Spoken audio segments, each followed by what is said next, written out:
Ang magbarkada nga puro lang plano. Uy mga ko, palanoy mo taman.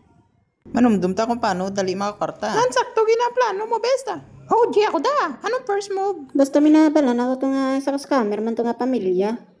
Oh. Bawa na klase nga pamilya. But kung ano to, basta expert na siguro sila nga mga pagpamilya. Nag-order sila isa ka pizza sa isa ka negro.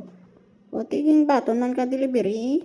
So pagdulong sa ilang nga balay, nagawa ang magpamilya. Tingga man nga negro, giyagawaya dayon ang pizza. Tinagbayad dayon eh. Buway ka gidya to pa magstorya. Anong kunik sa itong mga kwarta kita man? Hindi po ga plano na kamuda. Paano kung try man ta abi mang scam no? Para makadali magita mga kwarta, di ba? Sa inyo abi. O Gia, pero mga lisensya tanay sa atong pamilya, di ba? Sige! Tara! Uy, may ginobra ka mo da. Mapaliyog, tani kami bala. Kung pwede na sa inyo. Hindi po, nga mga gago. Ano na magsulot sa inyo to? Ba, wala na problema. Ano tani, itong mabulig na mo. Mapakuno-kuno lang ka mga gago. Mabaka lang ka mo sa amon. Hello, police station? Hoy, aga hindi na yung police station. Anong nakaon mo man? Di ba ka mo tigina? Nagangyo sa amon na mapabulig. Hoy, mga bata, batian nyo ko de? Hoy, batian nyo ko de? Yo, tipo ta. Bis dumi na gasing kita.